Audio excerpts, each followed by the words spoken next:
बा अदब बा मुलाहिजा होशियार जिल्ले सुभानी शहनशाह हिंदुस्तान जलालुद्दीन मोहम्मद अकबर जलवा अफरोज हो रहे हैं।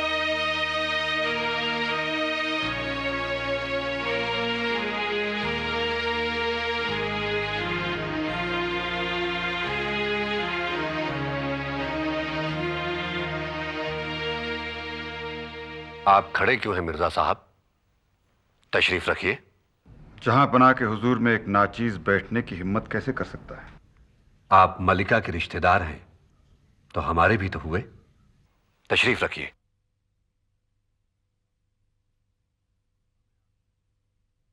हमें आपके अजीम मुल्क की तबाही और उसके अवाम की तकलीफों के बारे में सुनकर बेहद दुख हुआ, मगर अल्लाह की मर्जी के आगे इंसान बेबस है।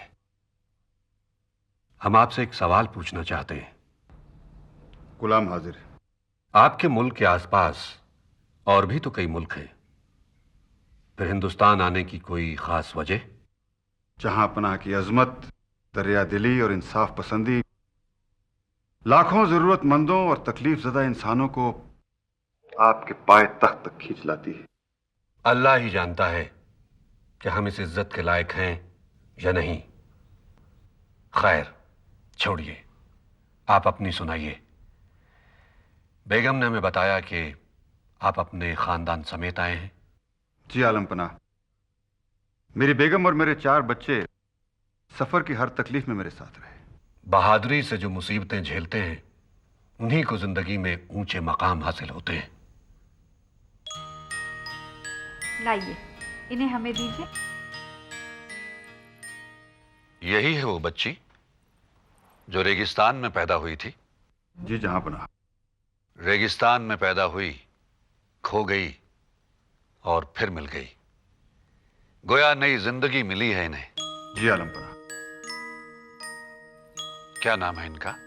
मेहरुनिसा। मेहरुन्निसा, बहुत ही खूबसूरत नाम है। आप इन्हें अपनी ममता की छांव में क्यों नहीं ले लेती हैं? देखिए आपकी गोद में कितने इत्मीनान से है। खुशी से आलीजा और इनके भाई शहजादा सलीम की खिदमत में हाजिर रह सकते हैं। क्यों नहीं? हम खुद भी तो एक बियाबा में ही पैदा हुए थे। हमारे वालिद मरहूम हजरत हुमायूं की हालत उस वक्त ऐसी थी कि उस खुशी के मौके पर बांटने के लिए उनके पास एक मुश्क के सिवा और कुछ न था, और आखिर उन्होंने उस मुश्क के टुकड़े को अपने साथियों में बांट दिया।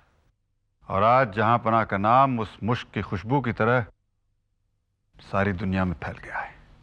सुभान अल्लाह, जबान मीठी है आपकी मिर्जा साहब। हम आपकी काबिलियत को जाया नहीं होने देंगे। इस्फहान ने जिस शख्सियत को गंवाया है, हिंदुस्तान उसका फायदा जरूर उठाएगा। जहां पनाह की जर्रा नवाजी है, मैं अपने आप को जहां पनाह के भरोसे के काबिल बनाने की पूरी कोशिश करूंगा। हमसे जो कुछ होगा हम आपके लिए जरूर करेंगे, मगर हमारी एक शर्त है।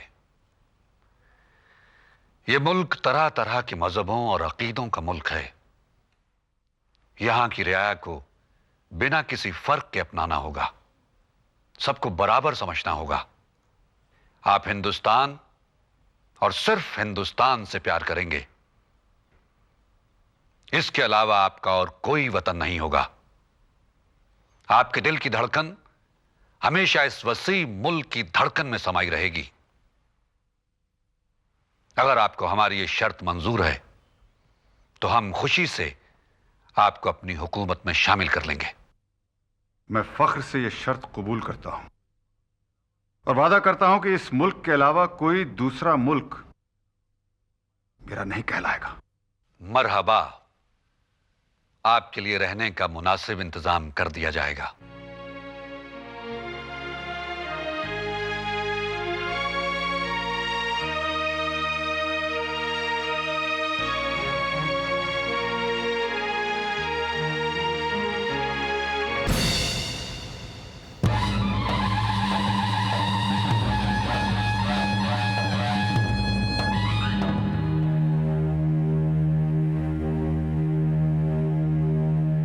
आमीन। सदक़ल्लाहुल अलीयुल अज़ीम।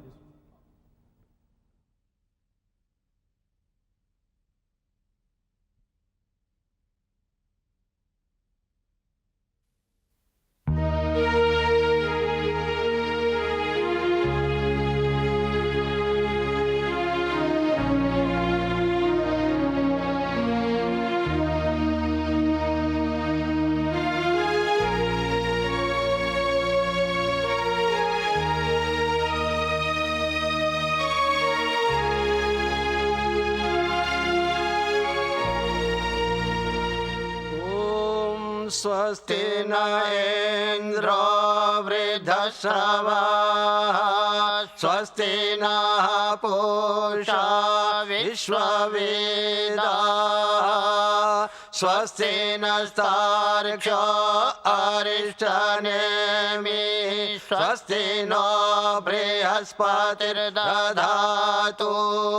ॐ शान्ति शान्ति शान्ति।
राजा साहब, जी मावली। आप इन्हें अपनी निगरानी में तकसीम करवाएं, सिर्फ उन्हीं लोगों में जो सही मानों में इसके हकदार हैं। आज्ञा का पालन होगा मावली। इस शगुन के साथ ही हम जश्न नवरोज की शुरुआत का ऐलान करते हैं।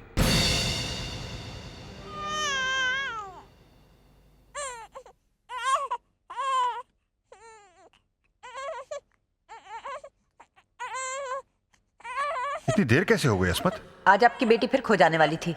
क्यों, क्या हुआ? मुझे अकेले ही वापस आना पड़ता। पहले यहाँ छोड़ दीजिए, ये बताइए कि महल में हुआ क्या? मलिका आपकी बेटी पर फिदा हो गई है। इसे अपने पास ही रखना चाहती थी। बेचारी बहुत अकेली है। उनकी अपनी बेटी बचपन में ही अल्लाह को प्यारी हो गई थी। क्या वो मेहरू को गोद लेना चाहती थी? जी हाँ। फिर शायद उन्हें एहसास हुआ कि अपनी गोद सजाने के लिए उन्हें मेरू को मुझसे अलग नहीं करना चाहिए, लेकिन वो चाहती हैं कि जब भी मौका मिले मैं मेरू को उनके पास ले जाऊं। या अल्लाह, तेरे करम का कोई किनारा नहीं। ये बच्ची वाकई हमारे लिए हमारी तकदीर बनकर आई है। जरा सोचिए, मलिका आलिया और हमारी बेटी पर मेहरबान।